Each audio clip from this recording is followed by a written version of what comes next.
Few minutes late, that's pretty good. Good morning, and thank you very much for being here on such a beautiful day. I'm Sheryl Shenberger. I'm the director of the National Declassification Center, and again, I welcome you to our public forum. It's our third forum in the summer. The challenges levied on government agencies by the September 2011 National Action Plan and the Open Government Initiative were greater transparency and accessibility and access to the essential documentation of our government. Executive Order 13526, Classified National Security Information, signed by President Obama in December 2009, established the National Declassification Center as a presidentially mandated way ahead for government-wide declassification of that essential documentation of our government. The executive order levied certain requirements on the NDC to streamline declassification processes, to facilitate quality assurance measures, and to implement standardized equity identification training regarding the declassification of permanent historical records. A presidential memorandum accompanying the EO provided a simultaneous challenge for the NDC. By 31 December 2013, the NDC must process for release or properly exempt the approximately 400 million pages of previously reviewed archival federal records accession to NARA, what we fondly call the backlog, currently assessed at 371 million pages as of the 1st of January 2010. The agenda of today's public forum has been crafted to address how our center has addressed the executive order requirements. Our speakers, some on the stage, some down front, will be addressing past weaknesses in the system that prompted the EO and the presidential memorandum. They're going to address the present processes that we have implemented to deal with those weaknesses. And they're also going to talk about methodologies that could address future government-wide declassification. But first, where are we with the backlog? There's a fine thermometer chart in the lobby for you. And here's the same fine thermometer chart. This is a pictorial rendering of the progress the NDC has made since stand-up. And I'm just going to kind of simplify it for you on a monthly basis. What this chart tells you about our progress is that we have been dealing with 5 million pages a month in 2012, which is way higher than the just over 1 million pages a month in 2011. And it's significantly more successful than the less than 600,000 pages a month since 2010 and earlier. Of that 5 million pages a month, we are currently releasing at least 3.5 million pages a month. And our release rate, because I'm giving you approximates now, has wavered from a low of 56% back in June to 95% during the first 2 weeks of August. So if you look at the chart, you can see that at the very top, we've started at 371.5 million pages on 1 January 2010. But we have assessed, which means evaluated or assigned to remand to original agencies, 335.8 million pages, or 90% of the backlog. We fully expect to finish assessing the backlog over the next couple of months.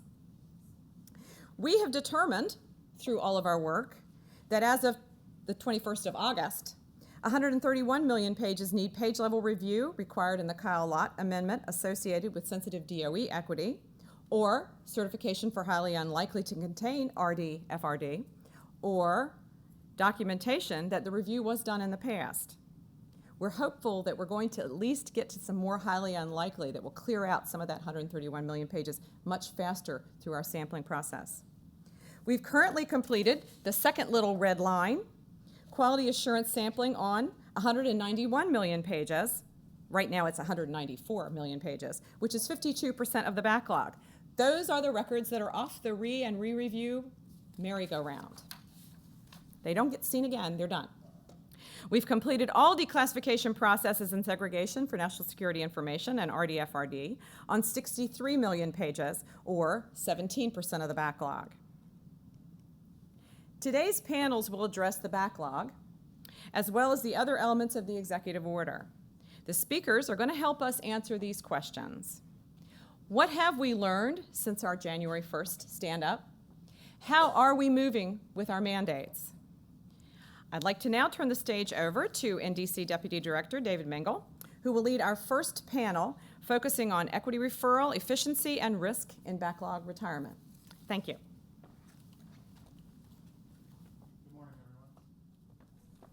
First, let me... take that off, so somebody needs to take that off. Sorry, David.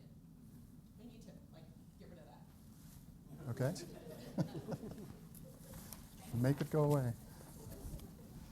Can everybody hear me okay? Good. First, let me introduce the two panelists that will be discussing the quality assurance piece of this with me, the first part.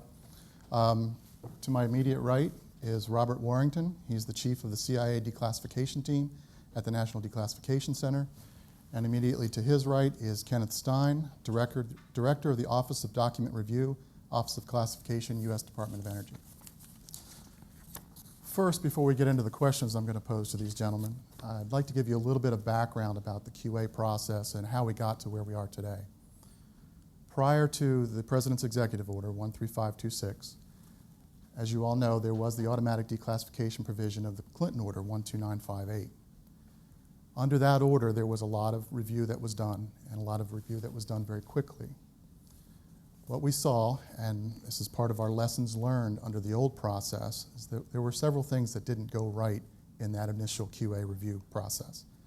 There was a lack of standardization of declassification guidance, agencies protecting different types of information. We saw a lack of coordination between the agencies in equity review. One agency reviewing their records wasn't necessarily briefed on the types of information that belonged to another agency, so they weren't always protecting it the way they should have been. And there were a lot of ad hoc decision-making that was being done at the time. So the old QA process led to a series of re-reviews. One agency would review, another agency would review for their equities, and so on. It got into this cycle where nothing was getting through the QA process, or very little was getting through the QA process. This would not work given the new mandate by the President. As a result, as the archives started to stand up the NDC, we put together an interagency panel that went through a Lean Six Sigma process to look at the entire declassification process and determine what we could do to improve the QA piece. Now, any improvement at that point would have been good, but we worked very hard. It was an interagency team. There was a lot of people that had their own interest in the room that they were willing to set aside and work together to come up with a process that we all agreed on. And the general agreement is, I won't go into the exact details of the process, but what we're looking at is identifying those records that are highest risk for containing the sensitive two equities that the President mentioned in his memo: the human intelligence source, the confidential human source, and the key design concepts of the weapons of mass destruction. Those were the top priorities. So records that did not contain, or were unlikely to contain these, we could put them through a very quick process that allowed us to assess them very quickly and move them out into the release portions of the process, and allow us to focus most of our efforts on those records that truly contained these sensitive equities that the President mentioned. So the group came up with a process that we all agreed on. We've seen big improvements. You can see from the chart that Sheryl showed that the QA process, we're more than halfway through, which is huge leaps from where we were 2 years ago when we started this. As part of all of this, the agencies, as I said, were very cooperative. We were asked to do this jointly. We did. There were certain pieces that we had to take into account. One of those was risk. The other was working together to develop this QA process.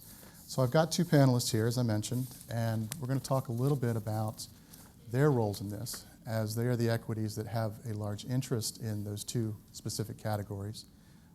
We thought they would be the most appropriate to have up here with us today to talk about some of the quality assurance pieces of this.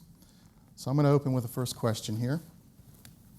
According to the President's memo, further referrals of the human intelligence, of the backlog, the 400 million page backlog, are not required except for those containing information that would clearly and demonstrably reveal the identity of a confidential human source or a human intelligence source or key design concepts of weapons of mass destruction. So obviously each of your agencies has a key interest in these types of records. Bob, can you tell us a little bit about your approach to identifying information that falls into the human intelligence source, confidential human source category? Executive Order 13526 defines the objectives and focuses the efforts of the declassification community. Two basic truths underlie the executive order, and they are expressed in its opening paragraph. That democratic principles require that the American people be informed of the activities of their government, and that the protection of democratic institutions requires that certain government information be maintained in confidence. Promoting open government and safeguarding sensitive information, those are complementary, not competing goals that the declassification community must achieve. Within this framework, there are good and just reasons why information revealing the identities of confidential human sources and human intelligence sources must be referred for declassification review and is exempt from automatic declassification at 50 years. Human intelligence is an essential and irreplaceable source of information for CIA to complete its mission. Note the two adjectives I used, essential and irreplaceable. Advances in technical intelligence collection have been impressive over the years, but there are kinds of information that can only be obtained through human sources. An aerial photograph will tell you how many missiles are on a missile pad, but that overhead photography won't tell you what are the opponent's plans for using those missiles. What is the opponent thinking? What are his goals, uncertainties? What are his perceptions of us?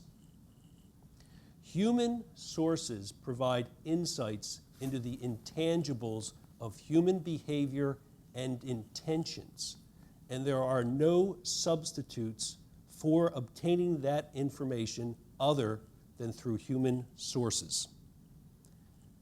There are a number of reasons why the identities of confidential human sources and human intelligence sources need to remain protected. Their exposure would end the source's value as sources and endanger their lives as well as the lives of their family. They would discourage prospective sources from coming forward to offer their services to us. They would reveal methods CIA uses to contact and interact with human sources, and they would undermine the value of information CIA obtains covertly. The advantages of knowing secrets of your opponent are largely diminished when your opponent finds out you know them. And finally, this is very important to us, it violates the pledge that we make to human sources to protect them to the greatest extent possible. And that oath we make to the sources depends on keeping their identities secret. Thanks. So Ken, the second piece of this is the key design concepts of weapons of mass destruction. Can you talk a little bit about your focus on the information and how this review relates to the Kyle Lott Amendment of the Defense Authorization Act? Everyone in this room, I'm sure, does not want the nuclear weapon design information that we had be proliferated on the internet through the world. We are concerned about irresponsible nations obtaining nuclear weapons. We're concerned about subnationals obtaining nuclear weapons. Yes, the nuclear weapon program is now approximately 70 years old, but it's just as dangerous as it was 70 years ago. The Department of Energy fully supports Executive Order 12958 and its successor 13526, and having transparency that is holding the government responsible to its public. But it has to be done in a responsible fashion. Unfortunately, if you look back in the way classification has occurred, or classified documents have been protected in the past, we have a problem in that in the past, when documents were generated by the federal government, they were not properly marked in many cases for the content, in particular nuclear weapon design information content. We also have the problem when the records were archived and stored away, they were not separated out according to whether or not they had nuclear weapon content or not. And now we come to the executive order, which in our view was a very good idea, okay, in '95, to make all these documents available to the public.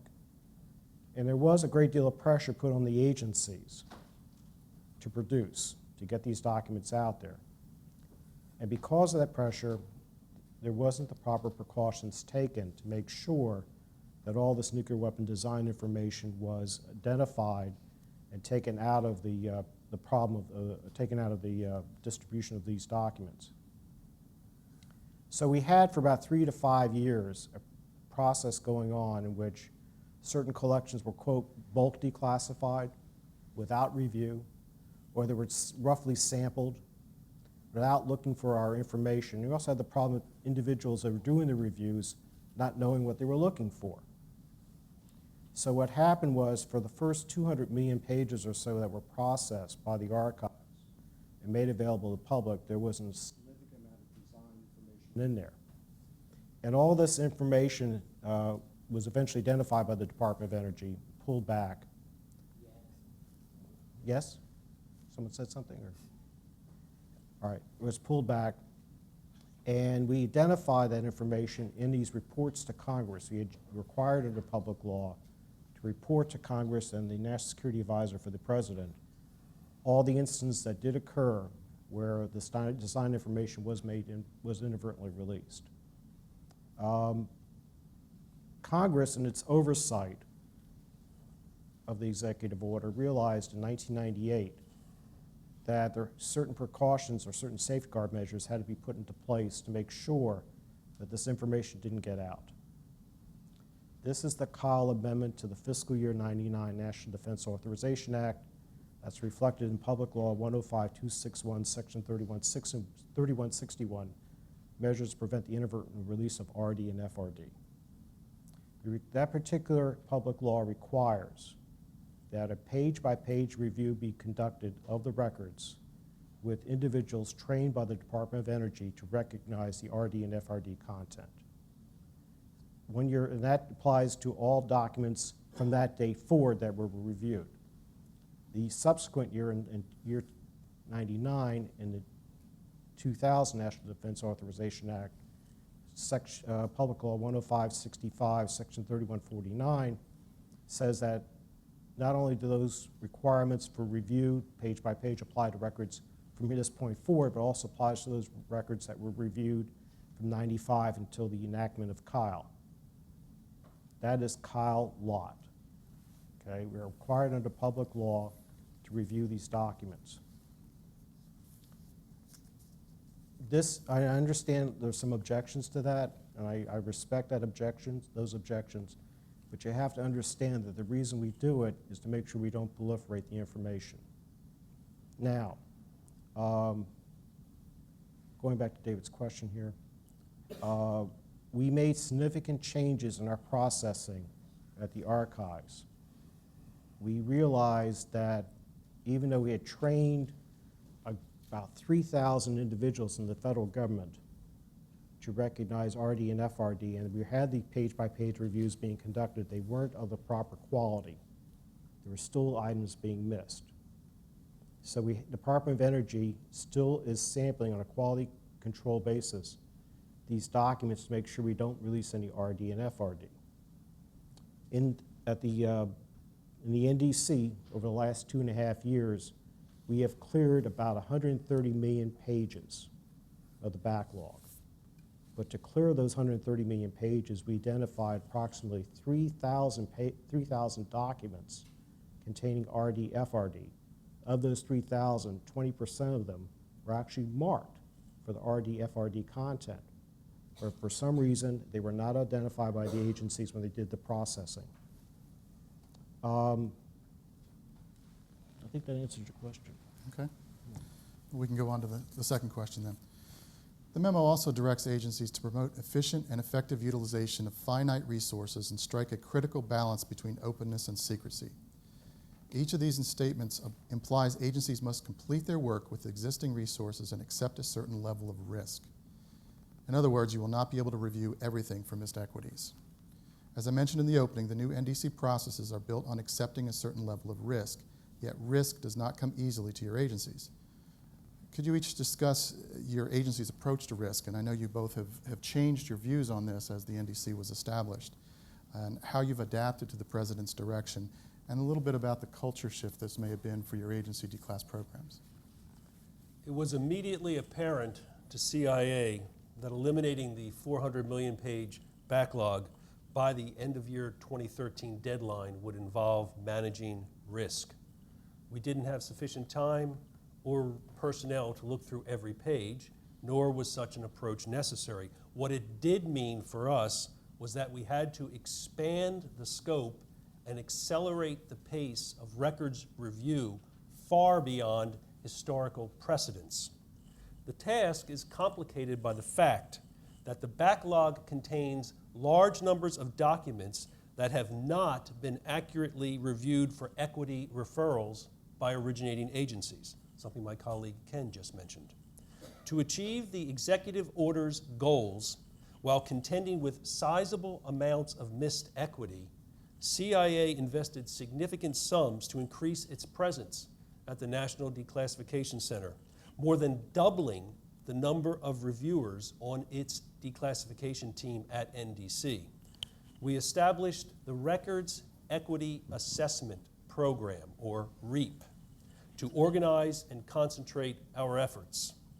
REAP's function is to review substantial quantities of backlogged records and perform a quality assurance evaluation for missed CIA equity. REAP, moreover, is where the philosophy of managing risk by targeting resources comes together. It is obvious by the nature of the content of certain kinds of records that they are more likely to contain CIA equity than others. Records of the U.S. Army's Assistant Chief of Staff for Intelligence, for example, are of much greater interest to us than the records of the U.S. Army's Quartermaster Corps. A correlation exists, not surprisingly, between the volume of CIA equity in records and the frequency of missed equity referrals to CIA for declassification review. Concentrating our efforts on the records with the highest risk of missed CIA equity necessitates less attention being paid to other, still risky, records.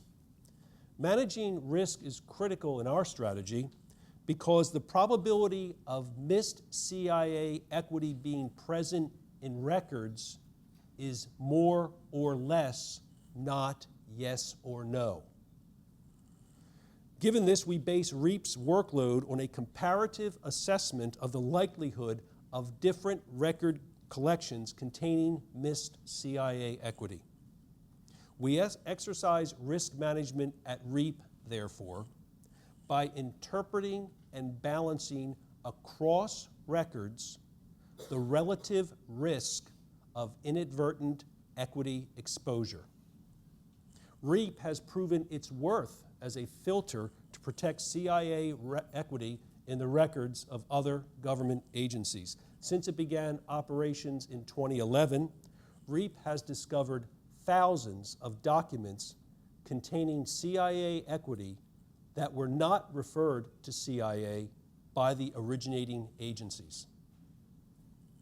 In closing, I wouldn't say that all these changes have produced a cultural shift at CIA.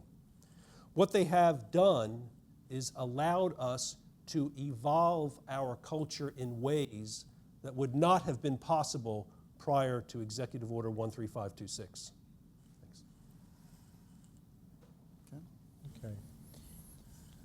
The Department of Energy did a two-part process to deal with the NDC backlog.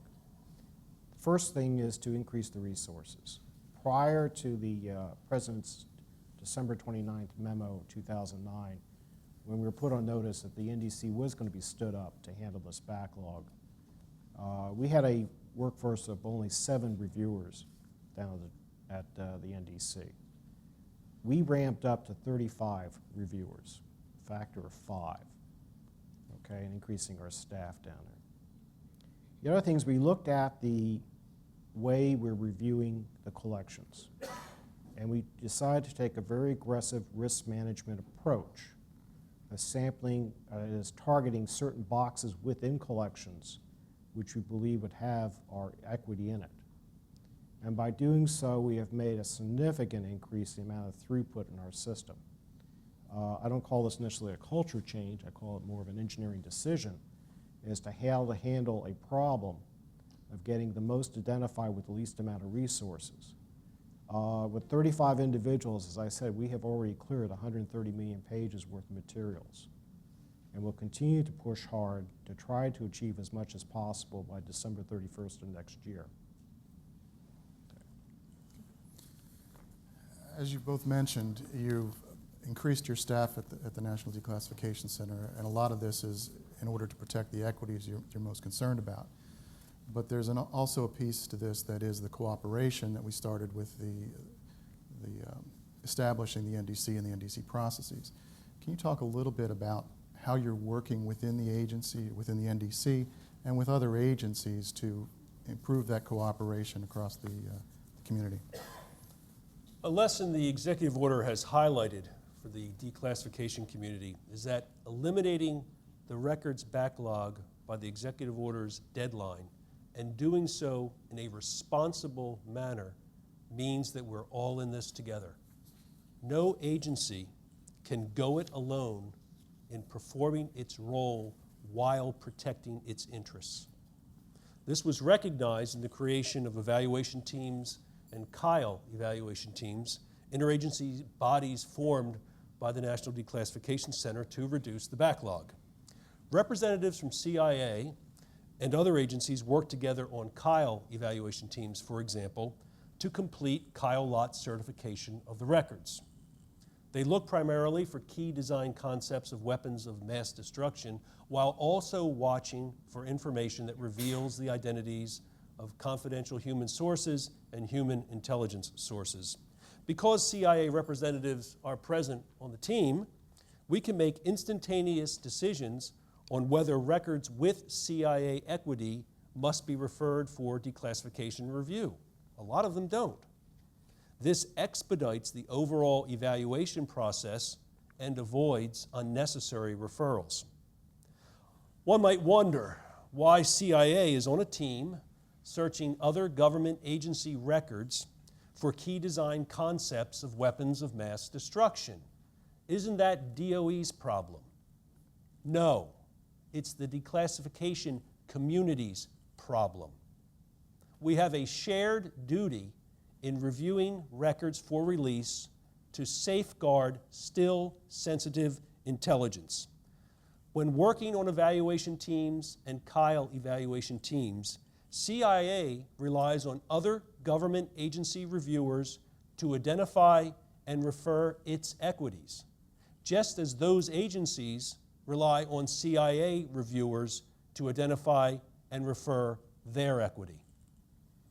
As I said previously, no agency can go it alone. We are all in this together. This reality is evident in the important improvements in interagency cooperation that have occurred under the NDC. These are initiatives that CIA supports with its resources and reflects in its operations. To summarize my message today, I want to leave you with these thoughts. CIA is dedicated to eliminating the records backlog by end of year 2013, the deadline set by the executive order. CIA is pledged to do so in a manner that achieves the two goals embodied in the order: that democratic principles require that the American people be informed of the activities of their government, and that the protection of democratic institutions requires that certain government information be maintained in confidence. CIA, as evidence of its commitment, has increased significantly the allocation of resources to its declassification team at the National Declassification Center, expanding its productivity and output far beyond historical levels. Lastly, CIA will not regard its mission as successful until the backlog is gone and the American people have access to all of the records to which they are entitled.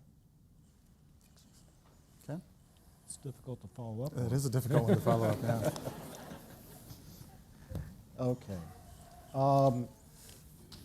We're in this together, and we realized that at the beginning of 2010, when we sat down with David in multiple meetings, trying to figure out how to make this all work.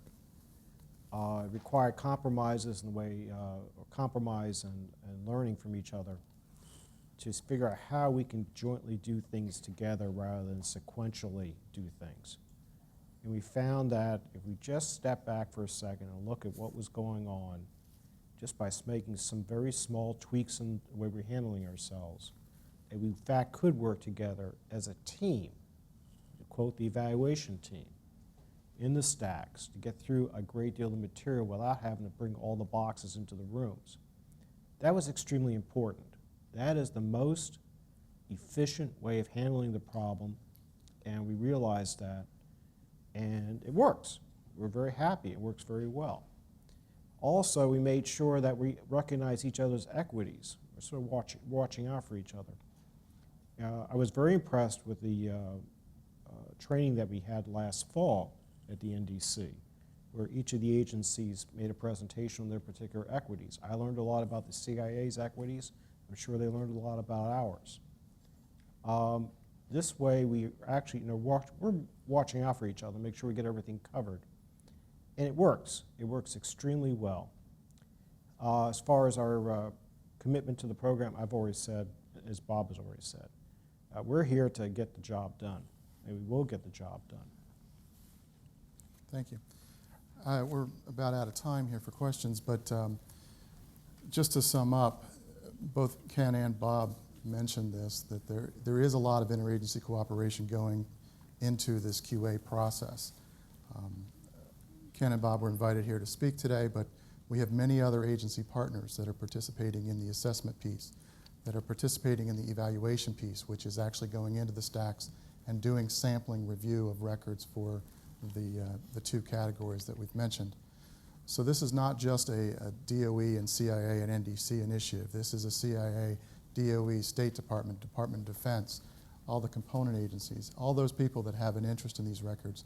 And there actually has been a lot of cooperation across the community to get together and reduce this backlog and get it done by the time the President has asked us to.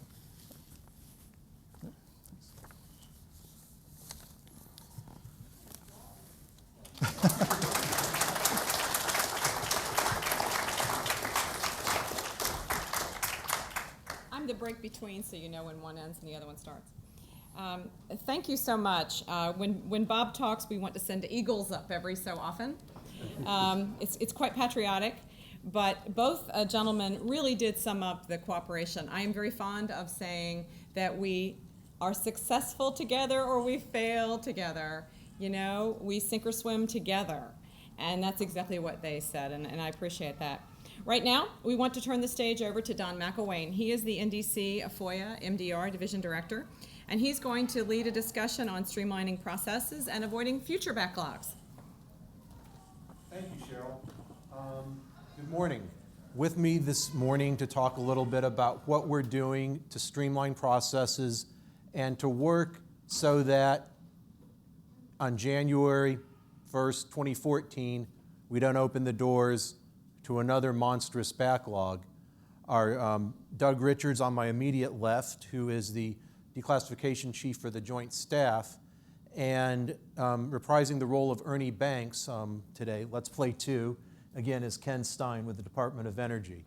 So what we're going to do is talk a little bit today about measures that our agencies are taking in some ways in a laboratory sense to make sure that declassification processes are streamlined, not just at the systematic review level, but we'll look in a little bit at what our agencies are doing to prevent backlogs of records so that the records, when they hit the door of the archives, are reviewed correctly. We'll also talk a little bit about what happens to those records that may have been exempted as part of the systematic review process. What happens when you want to make a FOIA request for those records or a mandatory declassification review request? Because believe me, the work that Bob and Ken and David and all the other agencies are doing at the systematic review level means you will be able to make a much better informed, much more concise FOIA request down the road. And I want to just talk a little bit about why that's the case. When we had an unprocessed, undescribed, unknown almost backlog of about 400 million pages, and you knew that 10 boxes of records had been transferred to the archives, but no one had any idea what was in those records, and they may or may not have been reviewed, equities may or may not have been identified, you were somewhat stuck. You could maybe make a FOIA request for all 10 boxes in that particular accession or transfer. The work that my colleagues are doing on the systematic side, the assessment process, the evaluation process, the quality assurance process, means that coming out the back end as we reduce the backlog, and again, I would look at that thermometer chart, instead of having to make a request for 10 unprocessed boxes, you can now go look in those boxes and see where a large part of that information's been declassified. Has all the archival processing been complete? Are they pristine? Probably not yet, but you can go in and look at those, and if you wish to file a FOIA or a mandatory, you're no longer requesting 10 boxes that you know nothing about necessarily other than a title an agency may have assigned those records. But you're able to look at specific withdrawn items notices and file a request on those. That means your requests will get processed much more quickly because my office has no ability to unilaterally declassify classified information. What we need to do with every request is send it out for consultation. We went through our own Lean Six process improvement study about 2 years ago. We made a number of changes to that process, and as a result, we have doubled the amount of FOIA and mandatory cases we've completed between 2010 and currently this year, 2012. Things that we're doing is contacting researchers as soon as we receive the request, if the request is broad, to use what tools we have to help them narrow their request. We, instead of making paper dolls and Xeroxing piles of documents to send to 3 or 4 different agencies, scanning the document into our system once and sending that electronically to the agencies so they can provide us their determinations. That actually does a couple things. It takes a lot less time, and it's a quality assurance measure because when we scan the documents in, the computer counts the pages, numbers the documents, and it eliminates error and human mistakes. So that's worked. And we're beginning to see the results as agencies return their decisions to us. So from that perspective, on what I would call the small boutique part of declassification, that of FOIA and MDR, I refer to what David and Ken and Bob talked about as the Costco operation because they're dealing literally almost with warehouses of boxes, and they're working systematically through them to get them through the process. But on the FOIA side, we're working too, and what Doug and I think Ken will talk a little bit about is some innovations their agencies are doing that can be a laboratory for future and continuous improvement. But before I get to them, I just briefly want to talk about, and I need to put something up on the screen, so if you will bear with me, an innovation that we have recently done with our records management folks. Declassification does not occur in a vacuum. And one of the major things we see as making sure that that doesn't happen again is working with agency records management folks and I briefed the bridge in June and in August on ways to get agency declassification managers talking with agency records managers before those records are even transferred to the National Archives. A couple of weeks ago, what you see up on the screen was approved as a National Archives form. It is currently optional for new accessions coming into the archives, but we are working to update our regulations in the Code of Federal Regulations, and this will be a required form, hopefully beginning in January. It depends on the Federal Register process. But what this does is it opens the door for that conversation to take place before the records even come to the National Archives. And I'm just going to go over it very briefly. We're asking that when agencies get their records ready to transfer, that they answer a couple of questions about those records. First, have the records been reviewed for declassification in accordance with the executive order and its implementing directive? And when we built this form, we conveniently include hyperlinks so that if the records officer scratches their head, maybe they don't do a lot with classified records, they can go and see what those requirements are.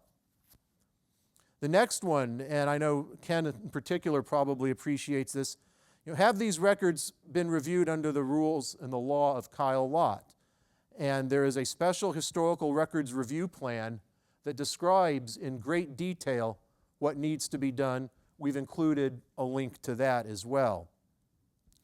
Also, the implementing directive for the executive order says referrals need to be tabbed in accordance with 36 CFR. There is a standard form that agencies use to tab records. That works great in paper. We've begun exploring how do we do that with electronic records, but we're still getting a lot of paper into the National Archives and probably will for a few more years. So we ask the agencies, hey, have you talked to your declass folks? Are the records coming in a way that we can put them through the NDC process without having to reinvent the wheel again? So this is something that I'm pretty excited about. I think records management in agencies and the archivist and the acting director of the Office of Management and Budget recently put out a new records management directive that really, I think, puts muscle in the records management program for the federal government. I see this as an opportunity for the declassification community to work with an invigorated records management community to get the permanently valuable classified records into the National Archives to reduce the possibility of us going back to the days of the backlog. So with that, I'm going to turn it over to Ken, who's going to talk a little bit about some of the things the Department of Energy is doing to improve declassification. And I'll go sit back down. We handle a large amount of FOIAs and mandatory reviews that come over from the archives each year. And Don's initiated a program where he would send them over instead of paper form, he would send them over in CD or DVD form. And we have set up our system so we have electronic processing of the records as far as workflow is concerned. Used to be we get a document in, it go into a folder, we get a document, the folder go from desk to desk to desk. Instead now things come in on the CDs, they get uploaded into our classified land system, and the documents are reviewed online by our reviewers. We use off-the-shelf software such as SharePoint for storage of the documents and Adobe Acrobat for the actual bracketing review of the documents. And again, as I said, it just goes from desk to desk instead of in paper form. It's all electronic. They get onto the land system and do the processing. The output going back to Don, unfortunately, right now is still in paper form in the sense that we print out an excerpt of pages that have to be bracketed, and that's going to change shortly, which we actually send back CDs to Don. What we would like to do in the near future is to cross-connect our land systems so we would not have any disks, and we do it all through the internet. That's going through the classified land cross-connects. We'd like to do that. Hopefully it happens soon. There's some protocols that have to be worked out for that to happen. I'm sure sometime in the near future it will happen. Now, as far as the actual processing of documents, we have come to the realization that it's extremely costly to do bracketing review manually. And we're also concerned about, in the future, the inundation will take place from the emails being generated by the federal government. We are working on IT systems to actually screen documents electronically. I have a little workstation set up in my office where we have a little platform, breadboard you might want to call it, where we're processing Department of State telegrams that were generated in 1978 and 1979. For instance, in 1978, there's 500,000 documents. We set up a nice electronic filter, loaded up with a word search of about 1,000 words, and from that we'll be able to call out about 30,000 out of the 500,000 to be looked at by reviewers. And we looked at that again and further did some figuring that, gee, we cut it down to maybe 1,000 documents, it'd be nice. And we did that through modifying the word search list. And we're getting to the point now that we think we can start to use a system for quality control checking of documents that have been reviewed by other agencies as well as the Department of Energy. Eventually, we will get to a point, as we learn more and further refine systems, that we can actually start to have a hybrid between man and machine in review of documents. And eventually, possibly, perhaps before I retire in about 8 years or so, that we will come to a point where we actually can take the man out of the loop, okay, and actually have pure electronic processing of documents. That's it. Thanks, Ken.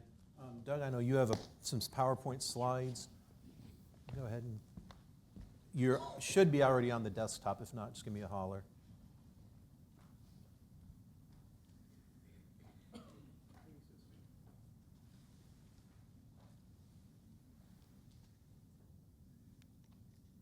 Thank you very much for having me. Good morning. I'm Doug Richards. I'm Chief of the Joint Staff Declass Branch. I hope to keep you awake for the next 10 minutes. This is not a truly exciting topic, streamline declassification, but I'll do my best. We've been fully automated now, or digital, for the last 15 years in terms of our records management and our FOIA and MDR processing. We have not digitized all of our auto declassification projects yet, but I'll get to that in a minute. But for our declassification process, for FOIA, MDR, security reviews, congressional reviews, special reviews, foreign relations of the United States, all 6 of those reviews are fully digital, and we've been that way for a long time. So my goal today is just to give you an overview of what tools we use and a prediction of the way forward. Before I do that, though, this success that we've experienced with our IT tools over the last 4 years primarily is due because we are a centralized declassification center.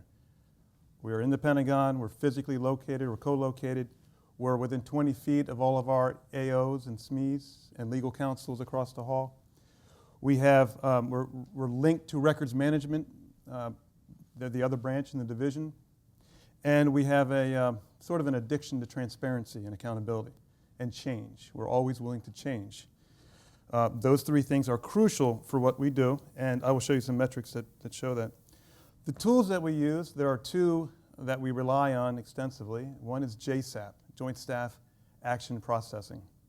This is our primary tool for the entire Joint Staff for tasking, tracking, developing policy. It is the tool that we've used since 1996. We, about 4 years ago, integrated all of our declassification processes into JSAP, including MDR. So when we receive a tasker from OSD, we digitize the request, the document, and all the documentation, and incorporate that into JSAP. We get rid of the hard copy documents. We're about, I think, 90% digital for secret and below. JSAP is then archived, and it will be accessible for future generations. They could do searches. They could find the decision that we made on a FOIA 20 years ago. It's accessible to everyone on the Joint Staff. Everything is, okay.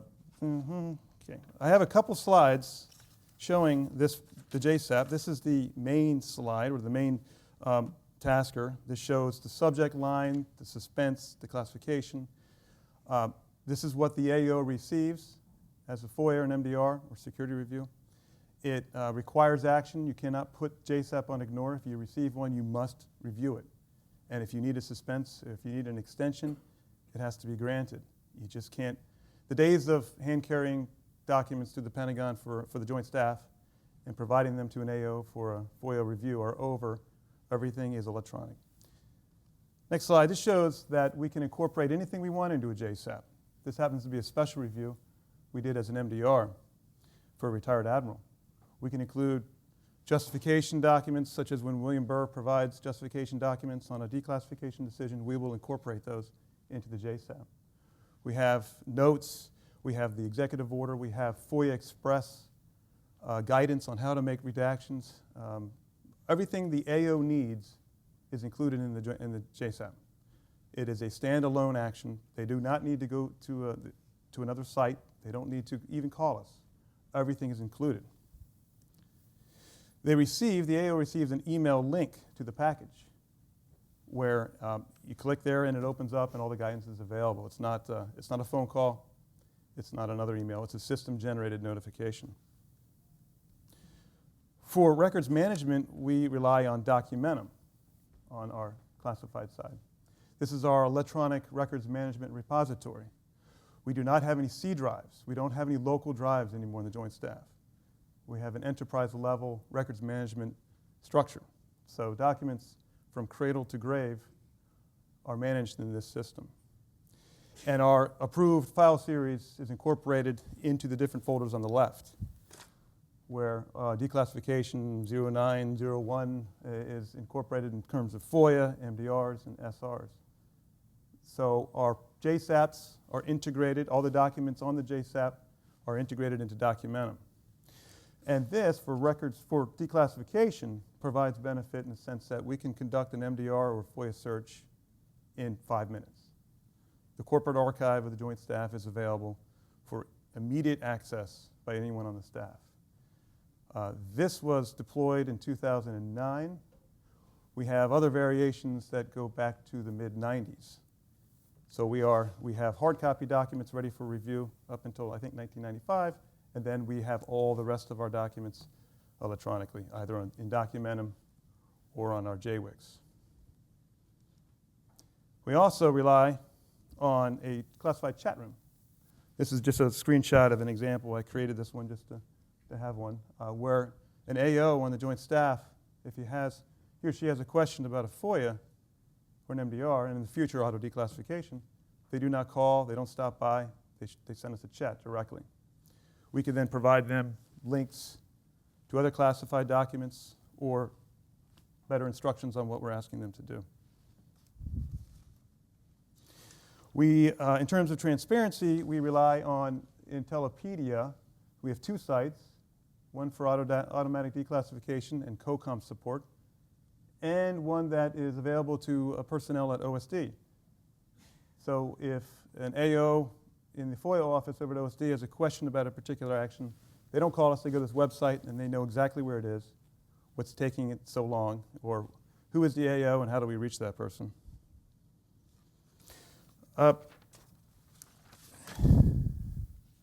Our metrics to show the improvement using these tools and a more robust SOP that we've deployed. Our FOIA processing, for example, 2010, it took us 182 days to close a typical FOIA action.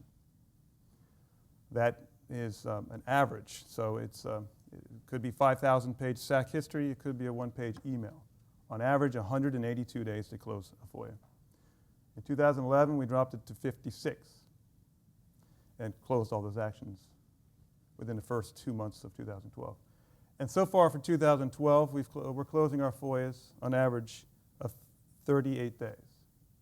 We've essentially killed our backlog. I'll show you that in a minute. This mirrors our MDR processing, the magnitude. The volume of MDRs have increased, but we've managed to keep it below 75. Our goal is to close all actions within 90 days of receipt, regardless of the complexity or the volume, for both MDRs and FOIAs.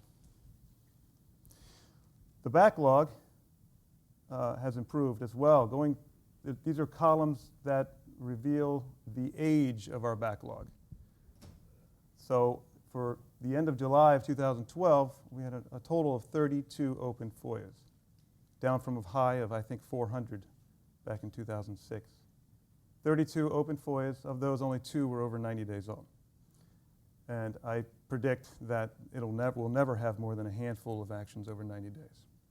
And these are very complex. Typically, they're about detainee affairs and targeting. They're not easy FOIAs. Going back just to April 2011, almost half of our backlog was over a year old. So deploying JSAP, Documentum, the chat room, and having a much more transparent operation, we have, I think, reached the goal of responsiveness and accuracy that we were looking for.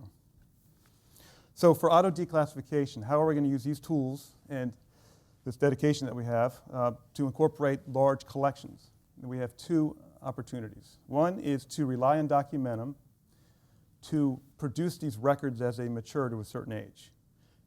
AOs tag documents that go into Documentum for declassification date. So when you create a document on the joint staff, you automatically have to meta tag it for the general declassification date.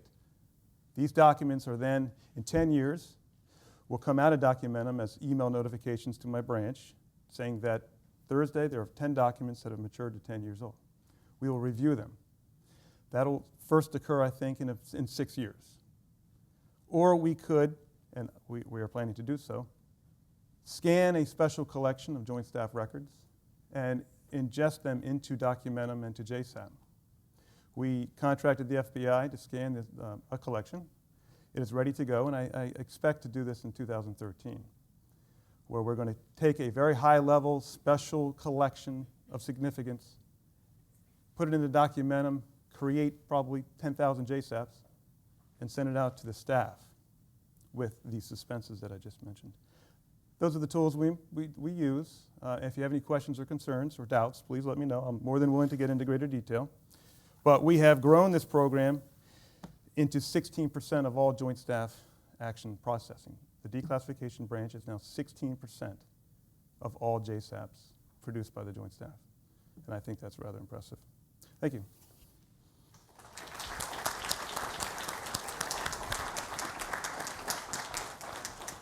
There will be time for questions and answers afterwards. I just want to say it was interesting to hear both Ken and Doug talk about things that they're doing within their agency that will lead to a brighter future, I believe, as we move forward. And folks, we want the backlog to go down, but we are aware that the amount of records being created and the formats in which those records are being created are growing and changing.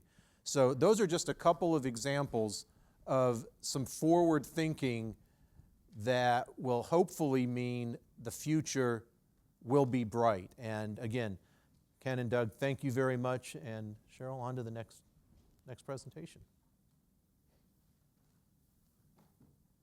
Okay, so we're limited in time naturally, so we could have gone on and on and on for both of those prongs of the executive order. But since we are limited, I'm going to take you now to the 3rd prong of the executive order, which is talking about equity training. I'm going to turn this over to Matthew Sherman. He is our equity training coordinator extraordinaire, and he's going to talk to you about how we are creating a curriculum.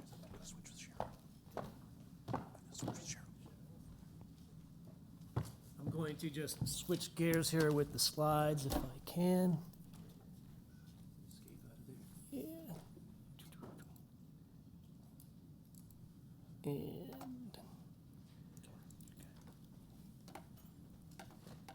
And here we go.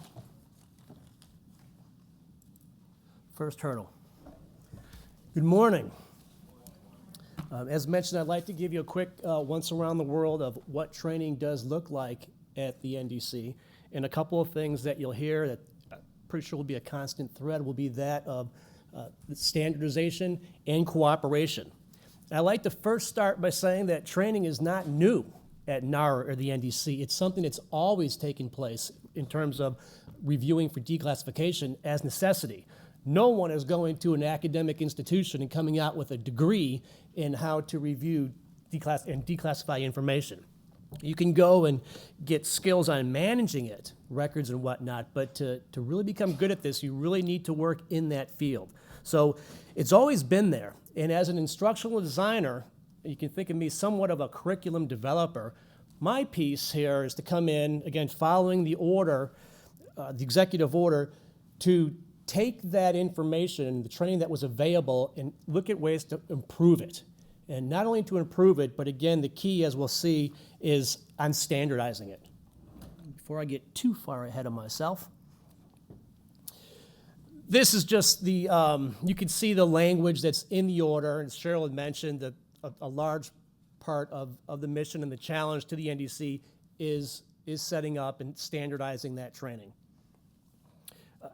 Before I go on too much further, I'd like to just mention what's available right now. We have an equity identification course.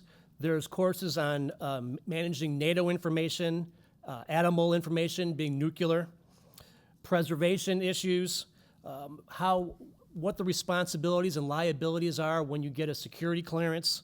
We have an NDC orientation. We are about to pilot a processing orientation class, which is kind of it's how we work inside and life cycle. And as was mentioned earlier, we sponsor periodic conferences, which we invite the entire community to come, the declassification community. And as the colleagues had mentioned, we share information and hopefully all walk away a little bit smarter on how to identify and how to refer each other's equity. The NDC's training mission, as you can see, establish, implement, and maintain training. Looking forward, the big piece of that is going to be the standardized training. And the standardized training is going to take the form of a certificate program, which will serve, I like to make an analogy of it, something like a vocational trade type of license, something like a plumber or electrician even, where if I'm certified, a future employer has some sense or some expectations of what kind of basic skills I can bring and do bring to the agency. Because turnover and moving around within agencies is not uncommon in this field. Which takes us to the goals. First, we need to establish a foundation of common knowledge for all reviewers. Again, I think you're hearing that's a pretty consistent theme. We all need to be on the same page. We need guidance to ensure that the information of interest, what we're referring to as equity, is treated consistently by all. The guidance on what types of information not to be referred is also just as important as what needs to be referred if we want to avoid future backlogs. Improving understanding of the exemptions and the categories, particularly in the spirit of releasing all we can and protecting what we must, which is the NDC's motto. And as I've been speaking, the certificate program will provide the evidence for a standard level of training and competency and proficiencies. Number 6 is creating training that will serve as the foundation for more advanced and agency-specific training. Again, every agency is a little bit different. They've done things a little bit differently, and there's some things that they're going to continue to do individually and a little bit differently. But there is an awful lot of it that we can establish a common ground, and that's what we're trying to do with the core program for the certificate program. So what does it look like? First of all, when we went to outline this, again, my task in here is, as an instructional designer, is how to standardize it, how to improve it, and how to maintain and continually improve it. And so also, as you heard about, the level of cooperation is truly immense, because if we want to present a standardized way of doing something, and it's going to go on paper, it's going to be on print, it's going to be on slides, it's going to be in instructor books, there'll be permanent student and using resources from the future, it has to reflect the community as a whole. So in the higher level development and in outlining processes, the entire declassification community was involved, and we did receive a lot of good input from all of them that helped shape this. So the curriculum as it stands consists of 6 core modules, broken up into 4 that are web-based, the WBT, and 2 that are instructor-led. The 4 web-based courses will be accessed through NARA's learning management system, and again, they're laying the foundational knowledge. Each of these modules is considered a prerequisite to the instructor-led training, which you would come on site and take at a later date.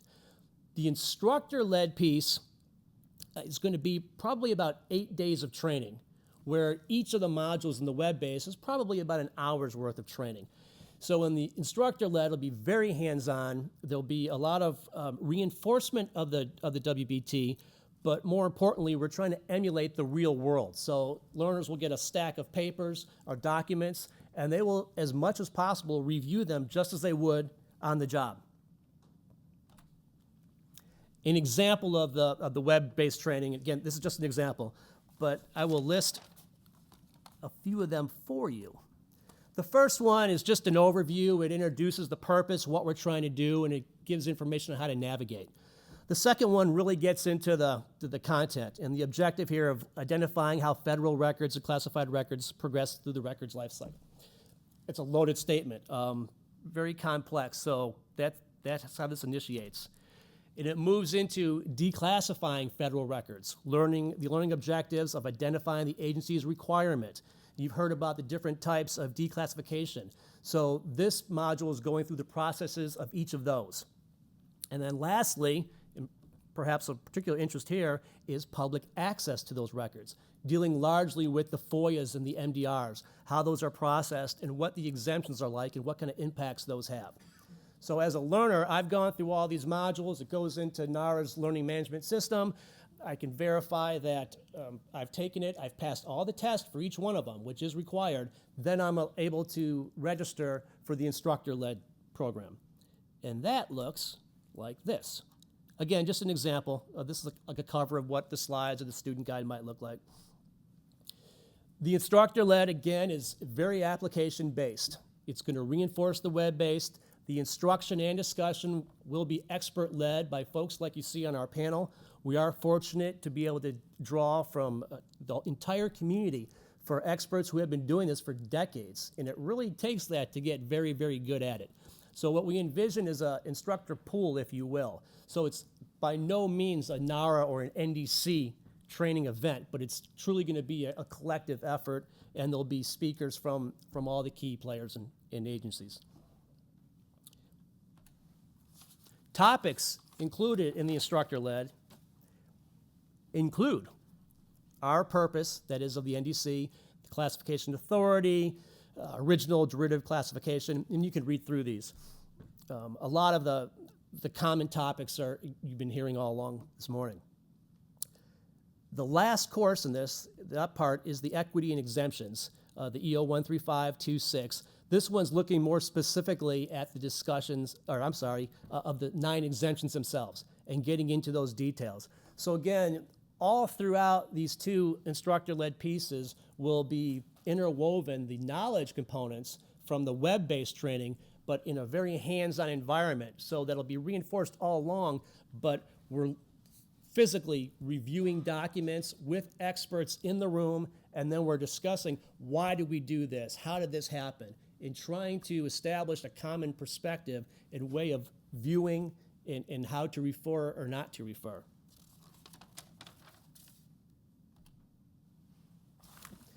In terms of implementation, the courses I had mentioned, including the equity identification course, which is a very key component of the type of training that we offer. The web-based pilot that I'm discussing is scheduled to be piloted this November.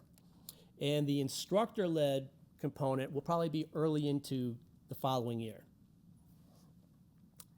In addition, all along, we will be assessing and evaluating the effectiveness of the program. And if we don't know if it's working, we don't know what to do. We don't know how to fix something or how to tweak it. So the 2 areas that I'm going to focus on, and I just want to talk a little bit of jargon for a second, and that is in the instructional design world, we have a formal evaluation system. We call it the Kirkpatrick system. Level 2 is aimed at measuring learning that takes place in the classroom. So basically, you come into the classroom and there's a test. That test measures what learning took place, which is great because that tells us if the instructional content and the instructors, if they're doing what they're supposed to be doing.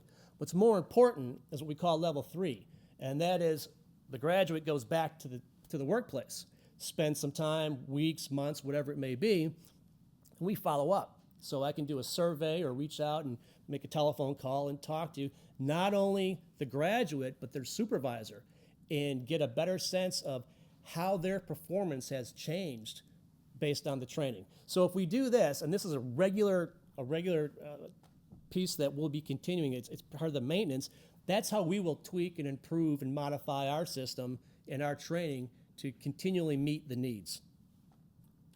And once the core curriculum's been established, there'll be more opportunities for working individually with agencies. Again, we don't expect the core curriculum to cover all bases for all agencies. There will be some specific needs that are idiosyncratic to a given agency. And so if they came to us or collectively we discover there is a deficiency or there's a gap analysis and we identify an area that we can help assist, we'll certainly be there to do that. Again, as Bob said, and I won't top it either, the level of cooperation truly from the actual work, the reviewing, to the referral, and even to the training and the organization of the training and the conferences that were mentioned is truly a collaborative effort, and it will not happen with any one agency.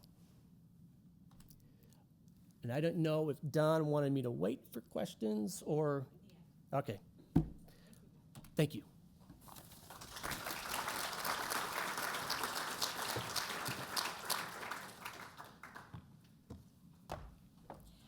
Our final regular agenda speaker is going to be John Fitzpatrick. He's the Director of the Information Security Oversight Office. And he's going to spend a few minutes talking about declassification policies. Following his talk, Don McElwain will take the stage and handle the question and answer period.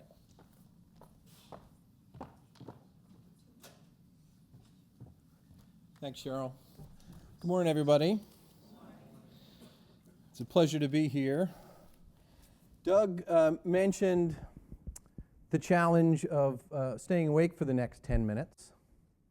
It's 25 minutes later than when he set that challenge.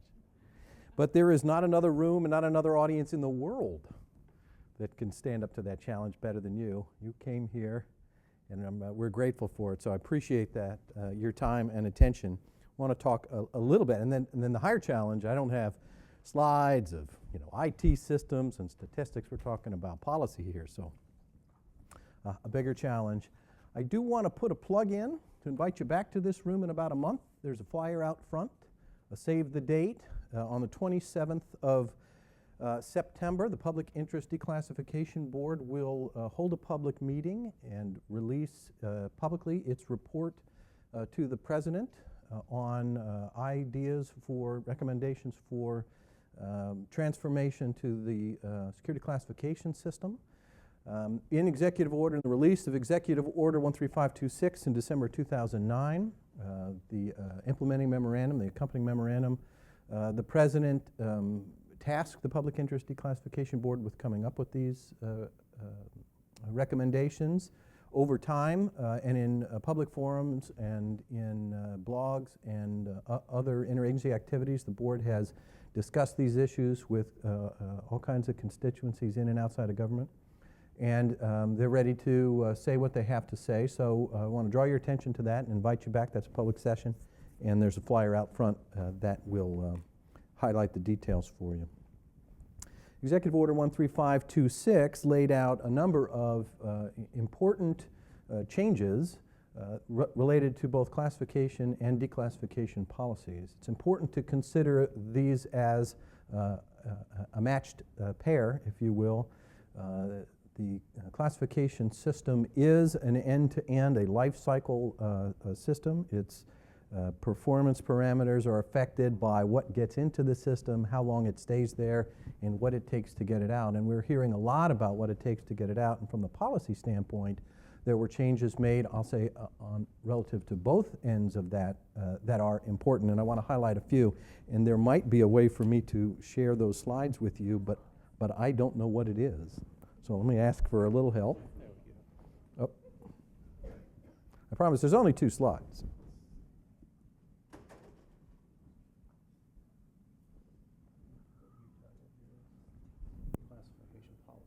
That would be it.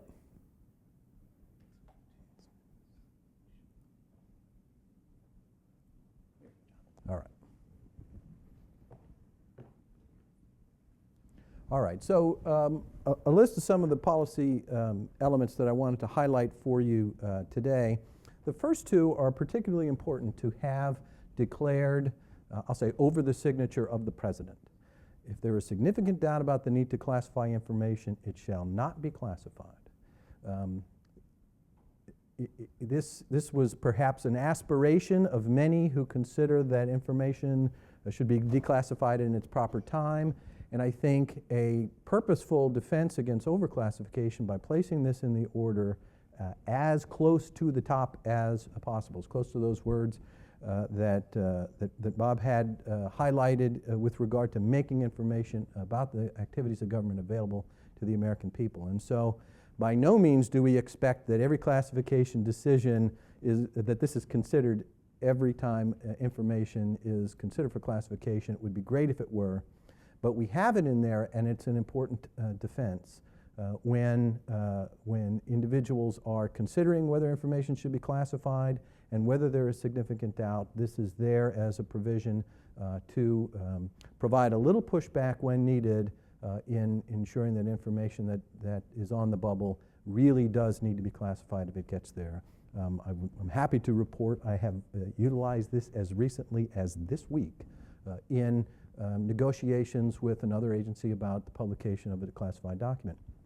And so this is there, and it's important to be able to call on. Similarly, the next one, no information may remain classified indefinitely. You know, information gets classified and it gets thrown behind that wall and it stays there for a very long time. And as all matter of constituencies consider getting it back to the other side of that wall, there's a dynamic tension there as to how long it needs to stay there. But the provision that it not be there forever is an important one, particularly as we begin to negotiate the release of some significant information that has some age to it. This is an important tool. The Fundamental Classification Guidance Review, referred to cryptically as the FCGR, was a provision put in this executive order, and it was built, it was a page pulled out of the Department of Energy's playbook. The Department of Energy had done a classification guidance review in the mid-90s, baselining all of its guidance and the reasons that its personnel and programs would classify information from that point forward. And so the framers of this document inserted that practice and made it a requirement for all departments and agencies that have classification authority. It required those agencies to conduct that review and report out on it by June of this year. And I'm happy to report that later this week we will post on the ISOO or the Archives website all of the unclassified reports that were sent in. There was a requirement of the order to send those into the Information Security Oversight Office and provide some specific details about the review at each agency, how it was conducted, some statistical information about it, and what were the results. There's lots of goodness in that, the discipline of going through an agency's programs and examining what is, I'll say, time has retired the need for classification on certain information, and to give everybody the opportunity to conduct a fresh start on some of that stuff. Certainly there is better classification guidance as a result of this. What is less clear is how much information that would have been classified under the old guidance is no longer classified under the new guidance. We sought to elicit this information from department and agency heads. It's a very difficult thing to do. It's not directly measurable, as information elements are hard to quantify, but we're not done trying to get at that, that aspect of the classification guidance review.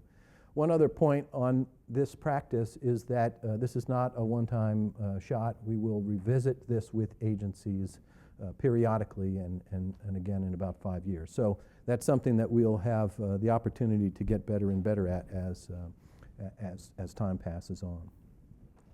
There's also a requirement to list source materials for derivatively classified records. This is important because at the time of declassification, it will aid declassification reviewers in identifying what material in there caused the document to be classified and to examine that more closely.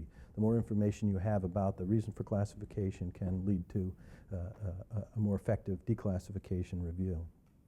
No information may be excluded from declassification based solely on the type of document on which it is found. This was a very popular provision in the order for those who want access to historically significant information, but that was often in a form that was so special that release of it caused a lot of debate within the community. And having this declaratively stated has been an aid to getting at the information that's in those documents, not the form in which it is, and to examine that information as to whether or not it merits declassification on its own basis. When making declassification decisions, agencies shall consider the decisions of their Interagency Security Classification Appeals Panel. So as the highest level panel for dispute resolution in the declassification process, the ISCAP effectively sets precedent in the kinds of decisions that are considered by the liaisons and by the full members of the board. And so often first-time declassification of types of information happen as a result of the panel's deliberations. And so once that first time has occurred, subsequent times should be possible, and so it's important for agencies to recognize that withholding on the basis of a certain type of information that has been declassified as a result of ISCAP review shouldn't occur. To aid this, the order also included the last bullet on this form, that the ISCAP is to inform the public of declassification decisions. This is a new function for ISCAP, and we expect that by the end of September, we will have a new section on our website that will host these releases of information. It's a bit of a follow-through beyond where typical ISCAP decisions are made, and then the appellant and the agencies involved get notified of that. There's a last 60-day period to make sure that all the proper versioning of documents is complete, and any other reasons to withhold information are considered before release of a final document to the appellant, but we want to make it also available to others so that they can see the kinds of decisions that are made at the ISCAP. And the second to last provision, the reason we're all here, the executive order also created the National Declassification Center. So important aspects of what we're doing.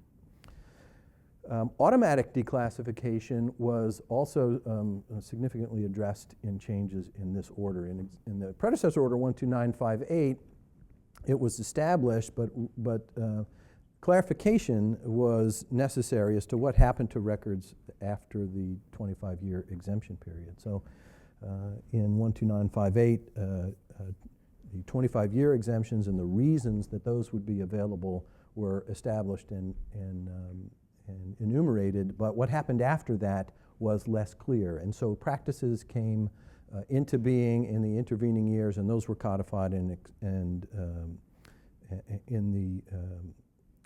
13526, and that set milestones for types of information to have exemptions at the 25-year mark, at the 50-year mark, and then at the 75-year mark. So let me say a little bit about that.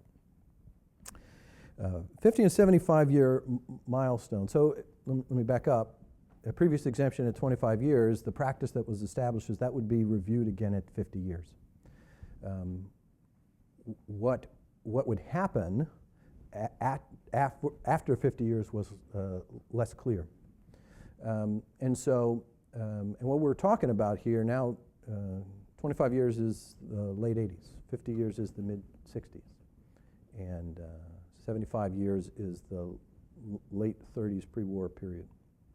And so there are significant historical historically significant record sets and events in history that fall into each of these timeframes, and they're of interest. So it's important for us to clarify what would happen. So the order already established and was discussed earlier that identities of human intelligence sources and methods and key design concepts of weapons of mass destruction were already exempt for 50 years. But there are exceptional circumstances and types of information where even at the 50-year mark, information requires continued classification. And so the provision was made that the ICE-CAP would hear the justifications for such information and render a decision to make sure that the guidance is as finely tuned as possible and that the declassification community is absolutely clear on what earns this additional protection and what does not. And so the ICE-CAP, as you may be aware, consists of senior representatives from the Department of Justice, Defense, State, the National Security Staff, the Archives, and the Office of the Director of the National Intelligence. And they don't work as a standard interagency panel representing their own agency equities necessarily, but rather as a panel that's advisory to the President. And so the ultimate declassification decision authority that exists is the President, and this panel hears these cases and deliberates on the President's behalf. The President himself can consider and overturn any decision of the panel, but that would really be the last bit of resort. The last element here to discuss is that implementation of the declassification exemptions or review at the 50 and 75 years will ultimately fall into the protocols established for the National Declassification Center. At the completion of the significant activities that are going on now in terms of the backlog, there will be the prioritization of other records awaiting review, and these records would fall into that workload and come for consideration. So with that, I think I'll stop right here, and I think our next move is to Don and Q&A.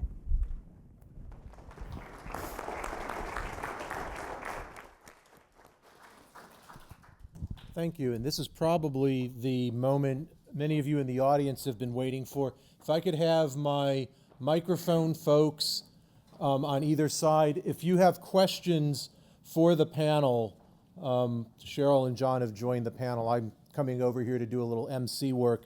If you have questions, please line up. And what I'll try to do is take questions fairly, one from each side. I also have a number of questions that were submitted in advance, and I will try to work those in as well. If I do not get to any of the advanced questions, I will be responding to those with input from our experts over the next few days on the NDC blog.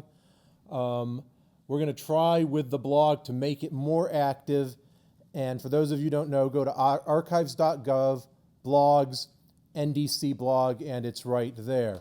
So without any further ado, we can go ahead and have the first question, please. Please let us know who you are.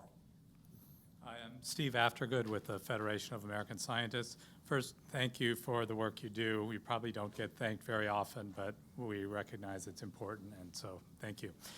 Last year at this meeting, I was very excited by Mr. Richards' statement that almost all of the imagery from the KH-9 intelligence satellite was due to be released within a matter of weeks or months.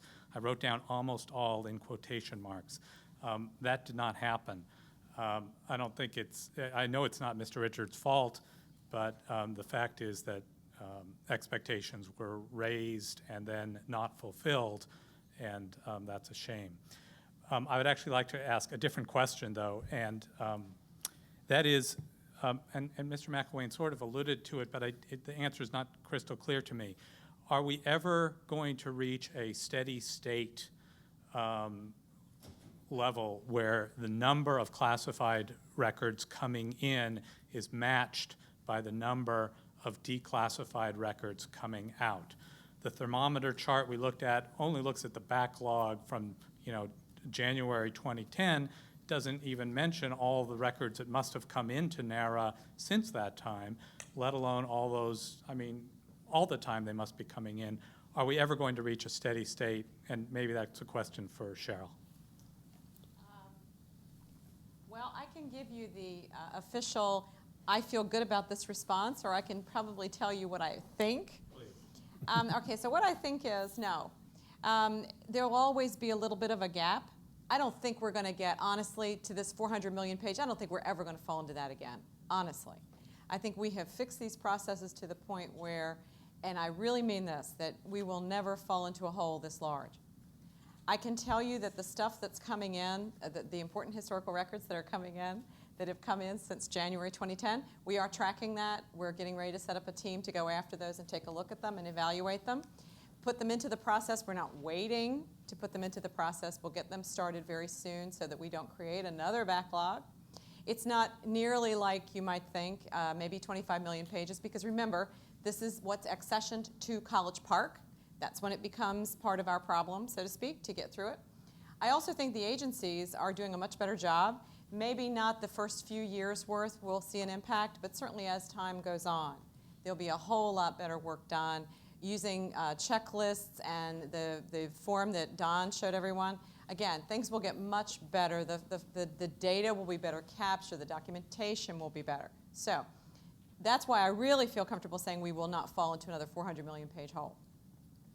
I'm not sure that you can ever have a steady state, a perfectly steady state.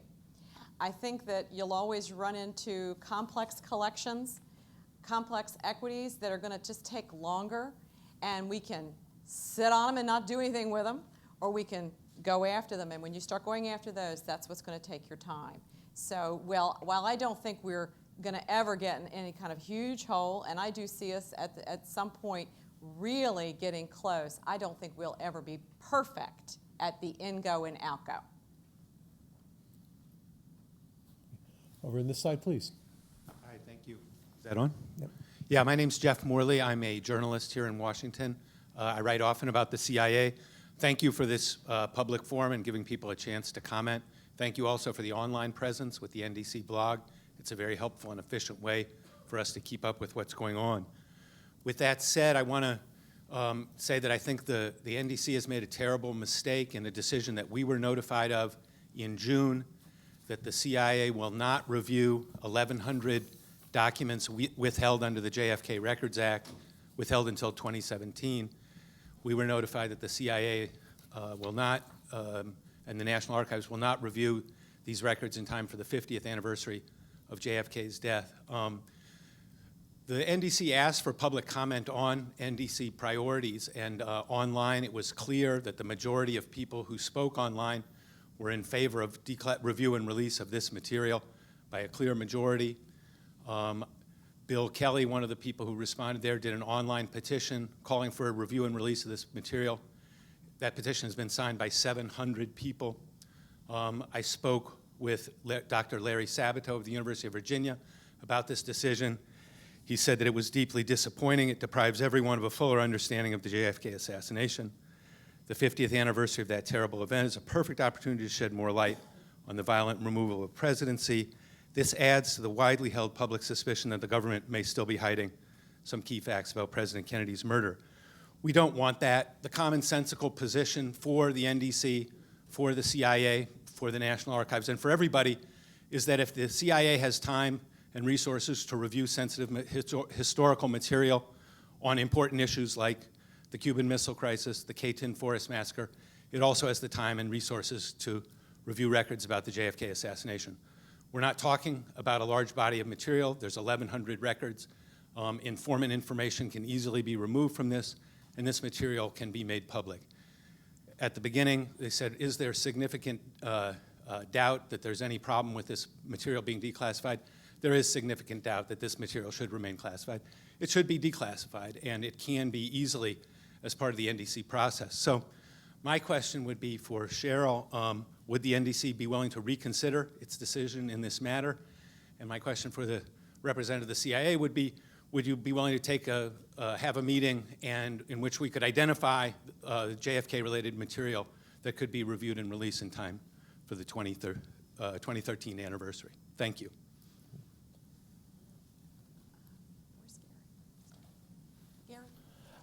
Coming up is our General Counsel, Mr. Gary Stern, who has some things he can address on that.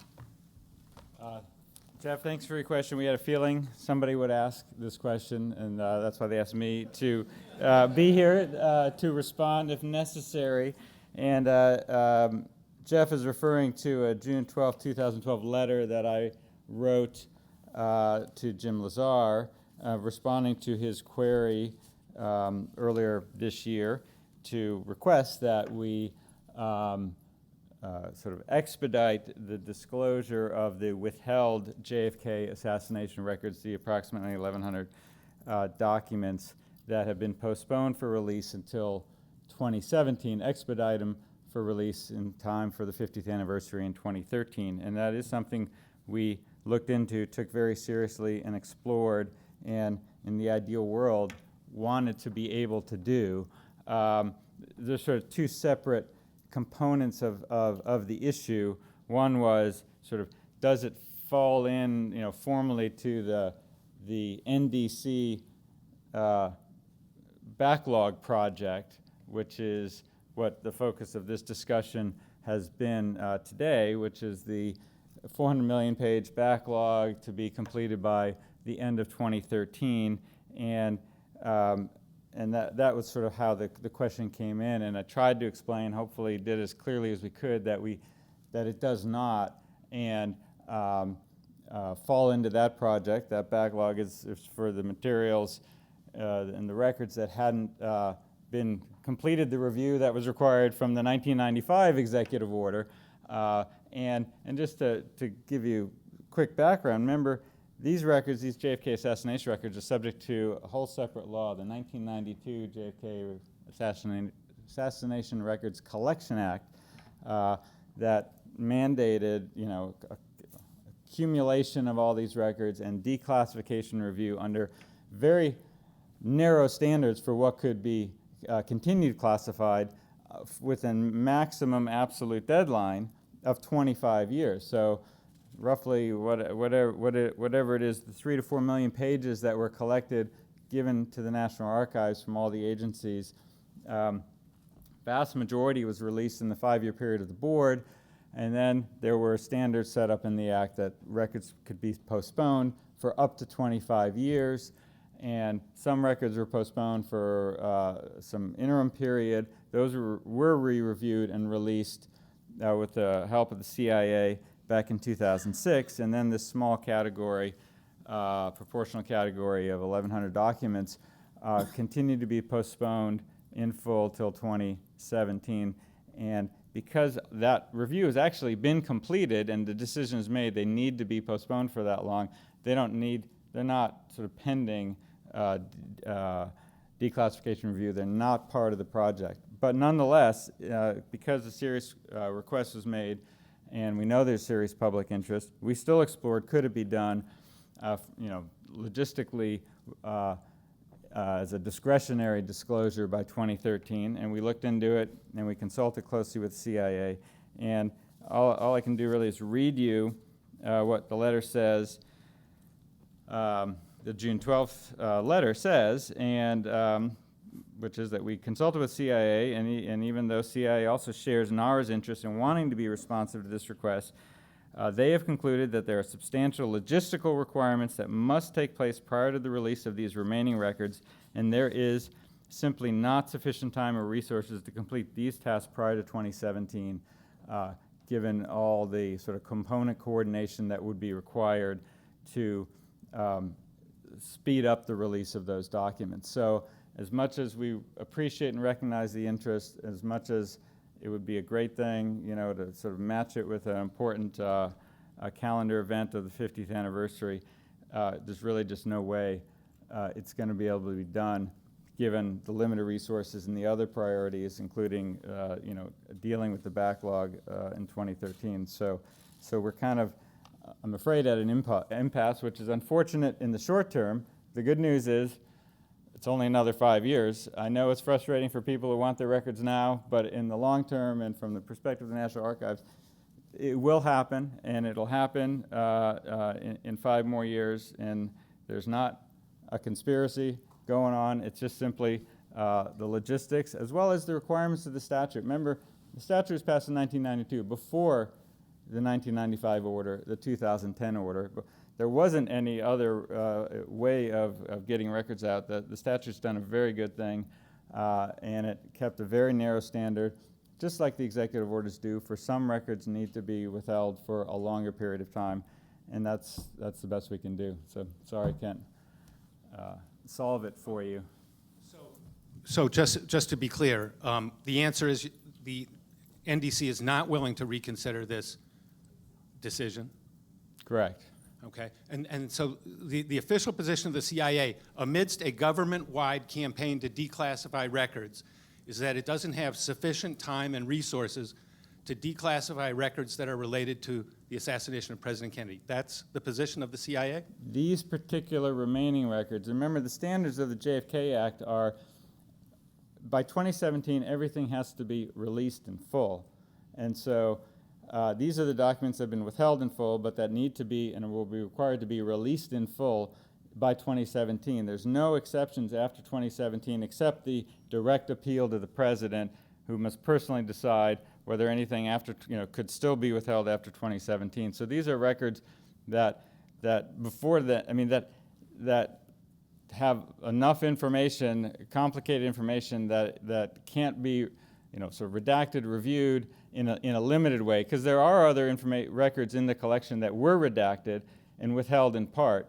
And in 2017, those have to be withheld in full, released in full also. These are records that at the time, back in the 90s, by the board and approved by the board, were determined couldn't be redacted and segregated, had to be withheld in full. And so, because even in your comments you said, oh, they could easily withhold and release the source information or whatever. That review was already done, and the decision were made of whether you could do that, and they were required under the statute to redact as much as possible where they could. Small number of documents withheld in full, and the logistics of doing another review just to determine again that they got to be withheld in full until 2017, it's not practical, and it's just not able to be done. And I know it's disappointing, but we're sorry.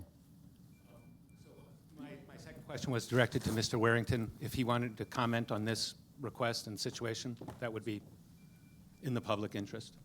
Gary has articulated the CIA's position on this matter, and I have nothing to add. Thank you. Over on this side. Bill Burr at the National Security Archive.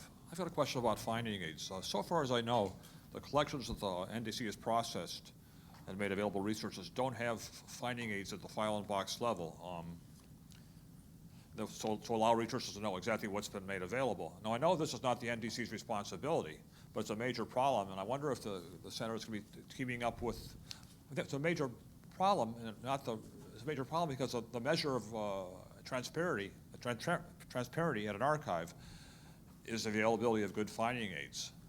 So I wonder if the NDC is going to be teaming up with other offices in NARA like Reference to try to get them produced over time. I know it's a huge problem, but it's something that's got to be tackled to really get these records, really make them fully available to researchers so we know what's actually in the files.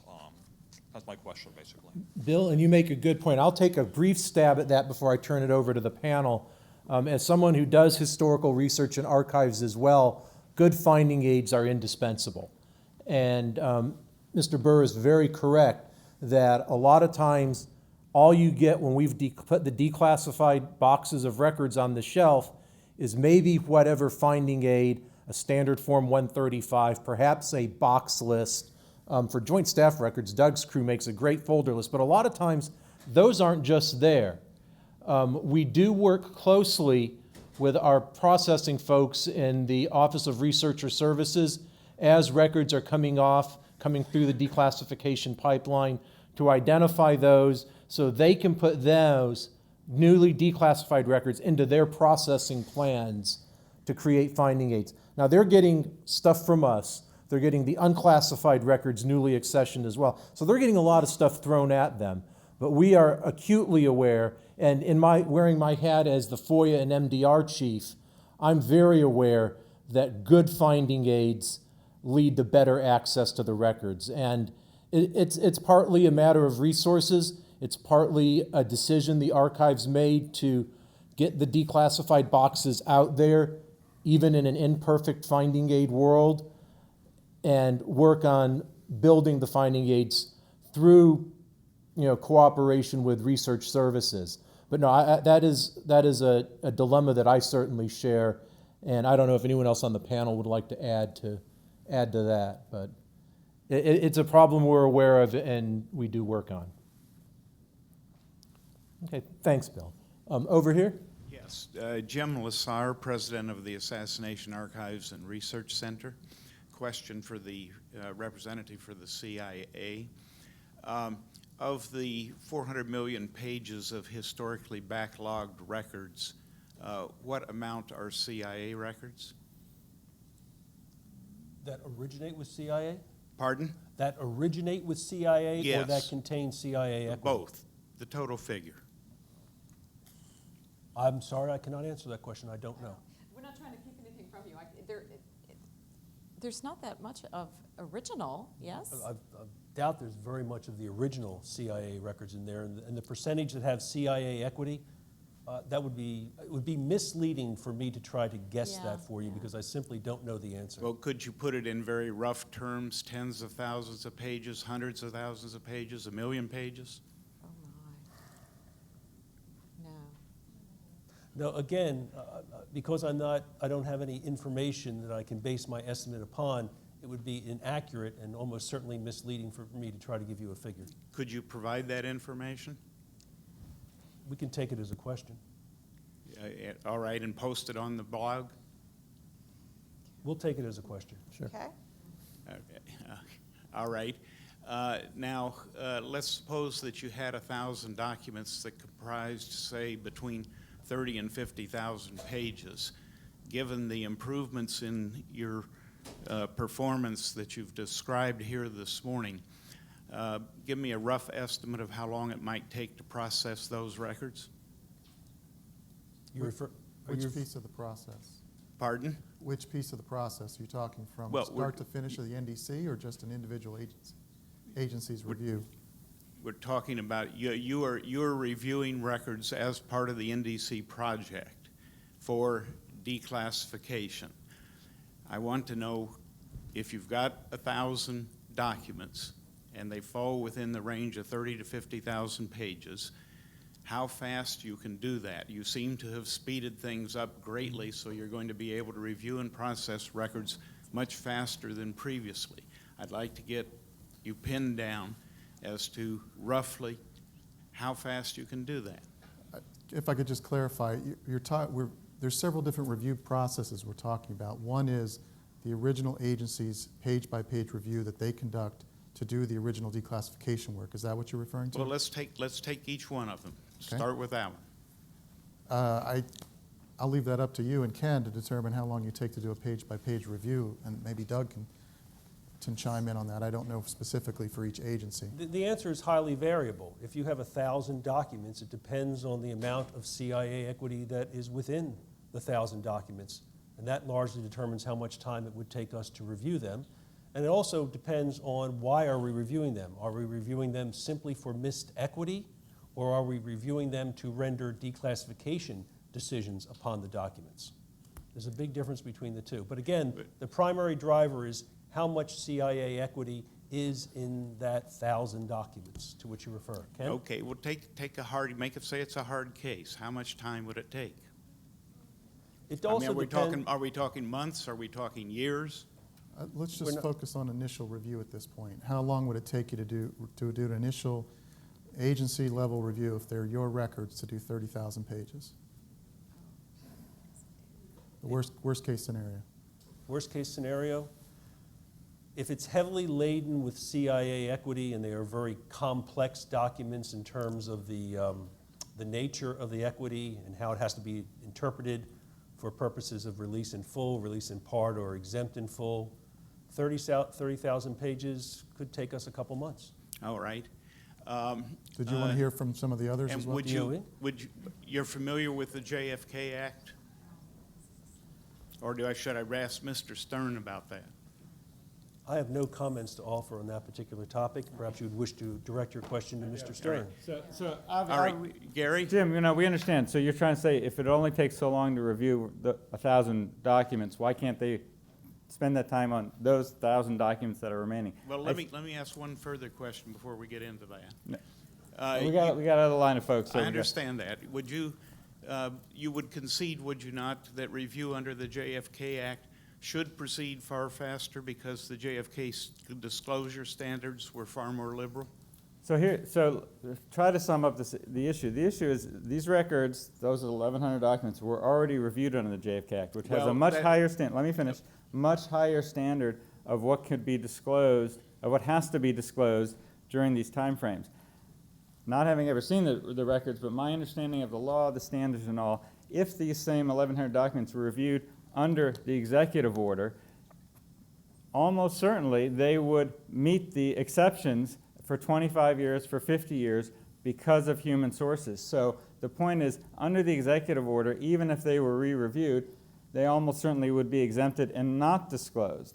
Under the JFK Act, the much higher standard, the mandatory 25-year deadline, these records are going to be open at 25 years, even though under any other standard that currently exists, they would otherwise still be closed. So the notion of putting them through a new declassification review under the current executive order, whether it's the 25-year or the 50-year standard, which still has exemptions for human sources, human contacts, whatever, all sorts of narrower but existing exemptions, they probably would be withheld. And so for those reasons, it doesn't make sense to put them through another review. Is there any reason why the National Archives, doesn't it have the authority under the JFK Act to review them under the JFK Act terms? Yeah, we've made our decision. We're stuck. You got to wait 5 more years. Sorry. Thank you. Let's move on. Thank you, Gary. Over here. Well, not to belabor a point, I'm John Judge from the Coalition on Political Assassinations.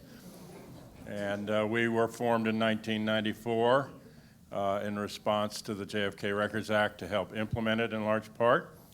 The act was passed because in 1990 a film, JFK, by Oliver Stone came out, and there was mention that the files were still locked up, 75 years for the Warren Commission records on presidential order, and 50 years under the House Select Committee congressional rules for both those. And there was tremendous public clamor and pressure, which led to the JFK Act. As far as I know, you archivists may know better than me, it's still one of the most, if not the most, visited collection at your archive. And we worked with the board, which started not until 1994, till 1998 when it closed, to help them identify the records that needed to be released. In 98, they released a final report. And I've recommended to folks here before that you should read that report and its recommendations, but also its criticisms, because they said that there was obstruction by certain agencies.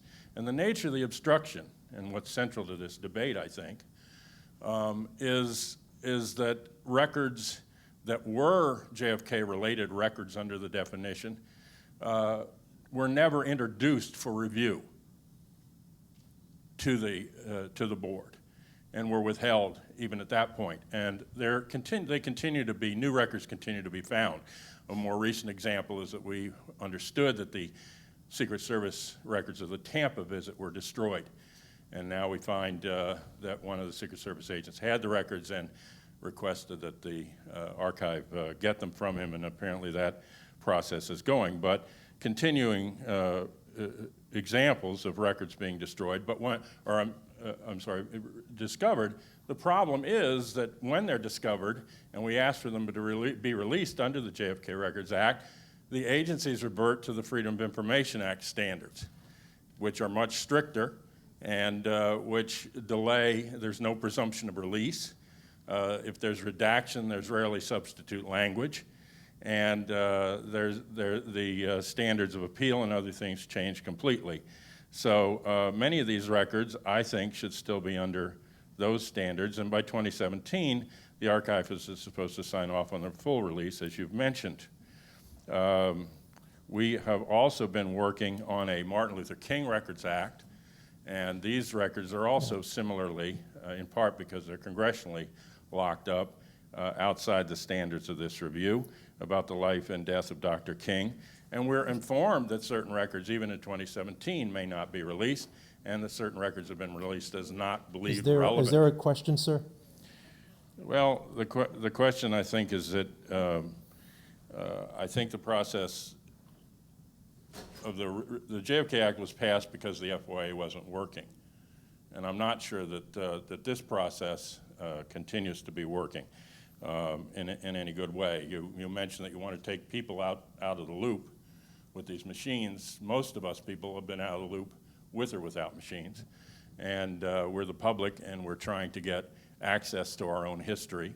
It belongs to us, and the national security state has basically stolen it from us. Sir, is there a question? Well, I hope that you would think about this. I mean, you know, you're facing not only 25 million pages of printed material, you're already at a petabyte every 18 months of digitized material, which is beyond the ken of humans to recognize. So And that was what we were machines will have talking to about do a it. little bit earlier. Yes. With using smart ways to do Right, review. and meta tags. And so we are looking at that. We are working at that. In particular, probably the preeminent collection of electronic records that are accessioned, the State Department cables, that we continue to work with our partners at the Department of State, with CIA and Energy, to make sure that when those records come in, they are properly reviewed, and how do we continue to make those available. So yes, that is working. But well, I hope the process that you're going after does work. I'm afraid that you're plugging holes in a bucket to empty a spring-fed lake. Oh, well, thank you. Over here. Jim David from the Air and Space Museum. How many classified records have been accessioned since 1 January 2010? As far as under our purview, it's only about 25 million pages. That's why I said it's not coming in such a huge amount that we aren't going to be able to get our hands around it. The rest of the stuff that's kind of restricted and protected is protected under different restrictions than national security information. So that's not something that the NDC itself has to address. And to follow up with Cheryl, just briefly, you know, we deal with national security classified records, records that come in that are protected for reasons of privacy, records that may be law enforcement, investigative records that are protected under the B7 parts of the FOIA. We do not deal with those unless they are also national security classified. We do, however, work collaboratively with the folks in the archives and the agencies on issues of personal privacy, of law enforcement, and even as some of the records are not as old that are coming in, we have to bring in concerns of business confidentiality and stuff like that. So we do work with that, but there are situations where it may not be available, but it's not a national security classification issue.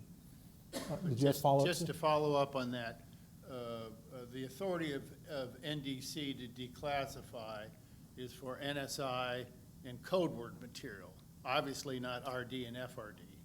Is that correct? That's correct. The RD and FRD is the realm of Ken Stein, and I'll let Ken follow up on that a little bit. No, I'm just trying to. Well, NDC doesn't. NARA does not have the authority to classify. NARA has the authority to release. It's up to the agencies that own the equities to have who do the declassifying. They're the ones with the authority. That's why the NDC itself has to be so collaborative, because the agencies themselves make the decision on their information. Okay, maybe I've had a mistaken impression of the NDC's charter, but I've understood it that all the agencies working together, and obviously RD and FRD is exclusively or in part a DOE decision, but that NDC only has the authority to declassify NSI and code word material, and RD and FRD is not declassified as part of the process. Right, they're excluded. Okay. Yeah. Thank you. Thank you, John. One more question from over here. Thank you. Hi, Sharon Bradford Franklin with the Constitution Project. My question is primarily, I guess, for John Fitzpatrick. You outlined in your remarks a number of policy changes that were commendable that were made with the executive order. And among those, you listed the Fundamental Classification Guidance Review and noted that that process seems to be resulting in improved guidance and better clarity, but that it's not necessarily, or unclear whether it's helping with the problem of overclassification in the first place. And you also mentioned a change of the new rule that if there's significant doubt, don't classify it. So I'm wondering what steps, if any, ISOO or any other entity is taking to assess that and try and figure out whether we are, with the Fundamental Classification Guidance Review, helping to rein in the problem of overclassification, and whether we are, in fact, implementing this. If there's significant doubt, don't classify it. So with regard to the Fundamental Classification Guidance Review, we are following up with the reporting entities in those agencies to get a better answer to the question I asked in my January memorandum, where I asked agencies to provide an estimate of this amount of information. How much information, as a result of the decisions you've made, would no longer be classified that previously was. So I still have that question hangs in the air, if you will, and our intent is to follow up with agencies in regard to that. The broader question of overclassification and the implementation of the one provision about significant doubt, I think that would be in a traditional assessment process, which is what ISOO conducts with regard to classification and declassification activities and the data collection that we perform on an annual basis. It would be very difficult to measure that one. How often were you able to invoke this to not classify information? My guess is your interest would be in how much information wasn't classified as a result of that, and that's a sort of dog that didn't bark kind of a question. We primarily focus on systemic performance measures about what gets classified and why, and you can do analysis and perhaps consider other measures in the policy realm that would, over time, take a shot at overclassification. I think the insertion of those provisions in this executive order is a direct result of that kind of analysis over time with that. Overclassification is, I'll say, a very fresh topic with us. We have, as recently as 2 weeks ago, been up on the Hill addressing staff members of concerned committees about it. I think there are other ongoing discussions about it within the administration. We'll see over time how they bear out, but we are, ISOO, bringing to bear all the information that we have and collect. We're the one source for this kind of thing. And in all of those venues, making sure that we help to shape, if something is done about overclassification, we'll be there in the room. That's as much as I can say for you now, Sharon. Thank you. Thank you, folks. There are a couple of questions. Unfortunately, we are past our time. There are a couple of questions relating to RDFRD reform, relating to what's on CREST, relating to prioritization of high-level records in the Defense Department for declassification processing. I will be posting answers to those on our blogs. If any of you think of other questions, please send them, email them to me, don.mcelwain@nara.gov. I would like to thank our panel. I would like to thank some of our guest speakers who came in and chimed in with some help. And most importantly, I would like to thank all of you for your interest and for helping us work on our goal to meet declassification challenges. Thank you all. Have a great day.